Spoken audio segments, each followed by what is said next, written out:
الحمد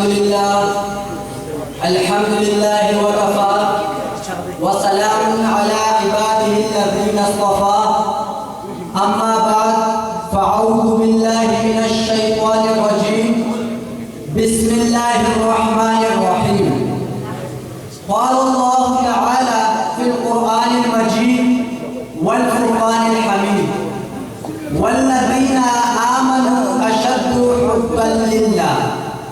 وقال الله تعالى في مكان آخر وإن تعدوا نعمة الله لا تحصوها سبحان ربك رب العزة عما يصفون وسلام على المرسلين والحمد لله رب العالمين. محترم اساتذہ کرام، منصفین عزام اور بزم اشرفی کے مہکتے ہوئے پھولوں، السلام علیکم ورحمۃ اللہ وبرکاتہ۔ آج میں جس موضوع مبارک کو اپنے لبوں کی زینت بنا کر آپ حضرات کے سامنے حاضر ہوا ہوں وہ ہے محبت الہی۔ سامعین گرامی، عشق اور مشق دونوں چھپے نہیں رہ سکتے۔ عشق بھی اپنے آپ کو ظاہر کر دیتا ہے اور مشق بھی اپنے آپ کو ظاہر کر دیتا ہے۔ محبت الہی چیز ہی ایسی ہے، یہ طے شدہ بات ہے۔ یعنی جس نے اللہ رب العزت کی معرفت کو جان لیا وہ اللہ سے محبت کیے بغیر نہیں رہ سکتا، اور جس نے دنیا کی حقیقت کو جان لیا وہ دنیا سے نفرت کیے بغیر نہیں رہ سکتا۔ اللہ کی معرفت کا مطلب یہ ہے کہ اس کے رگ رگ میں اللہ کی محبت سما جائے۔ ایک مرتبہ حضرت جبرائیل علیہ السلام آپ صلی اللہ علیہ وآلہ وسلم کی خدمت میں حاضر ہوئے، عرض کیا یا رسول اللہ، جتنا چاہے آپ دنیا میں زندگی گزار لے، ایک نہ ایک دن اس دنیا سے پردہ کرنا ہے۔ جو چاہے آپ عمل کر لے، ایک نہ ایک دن اس کا بدلہ ملنا ہے، اور جس سے چاہے آپ محبت کر لے، ایک نہ ایک دن اس سے جدا ہونا ہے۔ تو معلوم ہوا کہ جو مخلوق سے محبت کرے گا ایک نہ ایک دن وہ مخلوق سے جدا کر دیا جائے گا، اور جو خالق سے محبت کرے گا ایک نہ ایک دن وہ خالق سے ملا دیا جائے گا۔ اب دونوں محبتوں میں فرق کیا ہے کہ خالق کی محبت نور ہے، مخلوق کی محبت ظلمت ہے، مخلوق کی محبت بدنامی ہے، خالق کی محبت نیکنامی ہے۔ جو مخلوق کی محبت میں گرفتار ان کے چہروں پر ویرانی ہے، جو خالق کی محبت میں گرفتار ان کے چہروں پر بہار کی رعنائی ہے۔ جو مخلوق کی محبت میں گرفتار ان کے دل پہ چین ہے، جو خالق کی محبت میں گرفتار ان کے دلوں میں سکون ہے۔ جو مخلوق کی محبت میں گرفتار ان کا انجام بالآخر برا ہوتا ہے، جو خالق کی محبت میں گرفتار ان کا انجام اچھا ہوتا ہے، کیونکہ مخلوق کی محبت میں حسد ہوتا ہے اور خالق کی محبت میں خلوص ہوتا ہے۔ دنیا میں کسی محبوب کے کئی عاشق جمع ہو جائے تو وہ ایک دوسرے کے ساتھ حسد کی وجہ سے لڑ کر مر جائے، اور اگر کسی جگہ اللہ سے محبت کرنے والے اکٹھے ہو جائے تو وہ ایک دوسرے کی خاطر قربان ہو جائے۔ تو شاید اللہ سے محبت کا اظہار کرتے ہوئے کیا خوب کہتا ہے کہ تیرے عشق میں مجھے درد ملے، میرے درد کی عمر دراز ہو۔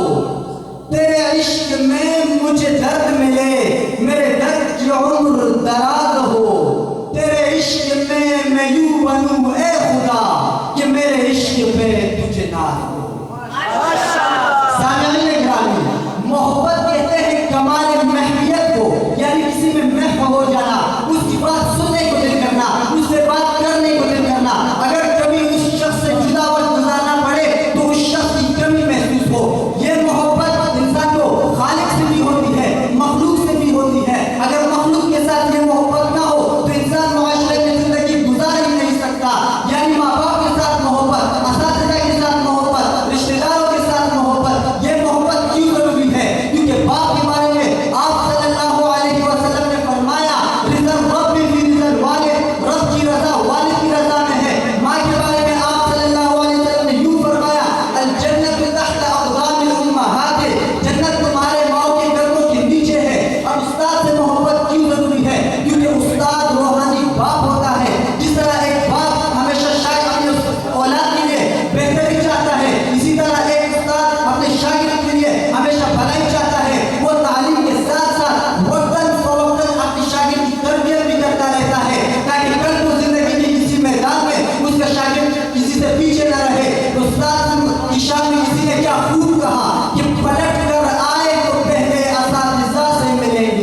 اللہ کے راستے ملیں گے.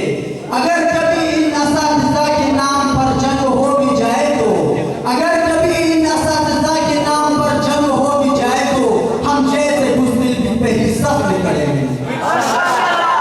سامعین گرامی، اسی طرح جو خالق سے حقیقی محبت کرتا ہے وہ خالق کے نام پر اپنا سب کچھ قربان کرتا ہے. جیسے کہ ایک مرتبہ حضرت ابراہیم علیہ السلام بکریاں چلا رہے تھے، پاس سے ایک شخص گزرے، اس نے یہ الفاظ دہرائے: سبحان ذی العزت والعظمت والہیبت والقدرت والکبریاء والجبروت. جب اس نے اتنے اچھے انداز میں اللہ کی تعریف کی تو ابراہیم علیہ السلام اس کی طرف مخاطب ہوئے اور فرمایا: اے بھائی یہ الفاظ ایک مرتبہ پھر سے دوہرا دو. وہ شخص کہنے لگے: بدلے میں مجھے کیا دو گے؟ تو فرمایا کہ میں اپنی آدھی بکریاں آپ کو دے دوں گا. تو اس شخص نے وہ الفاظ پھر سے دہرائے، لیکن دل مچل اٹھا، پھر سے کہنے لگے: ایک مرتبہ یہ الفاظ پھر سے دوہرا دو. وہ شخص کہنے لگا: حضرت اس مرتبہ کیا دیں گے؟ فرمایا: باقی آدھی بکریاں بھی میں آپ کو دے دیتا ہوں. تو پھر سے وہ الفاظ دہرائے مگر دل نہیں کرتا تھا. فرمایا: اے بھائی ایک مرتبہ یہ الفاظ پھر سے دوہرا دو. وہ شخص کہنے لگا: جناب اب تو آپ کے پاس بکریاں بھی نہیں رہی، اب آپ کیا دو گے؟ فرمایا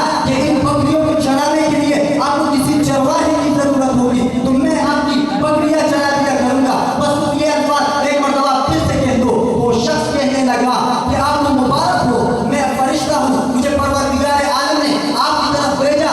جاؤ میرے خلیل کے سامنے میرا نام لو، وہ میرے ناموں کا کیا کام لگاتا ہے. تو اللہ رب العزت نے ان کا لقب ابراہیم خلیل اللہ رکھ دیا. سامعین گرامی، اسی طرح جو اللہ سے حقیقی محبت رکھتا ہے تو اللہ کے نام پر اپنا سب کچھ قربان کرتا ہے. تو ہمیں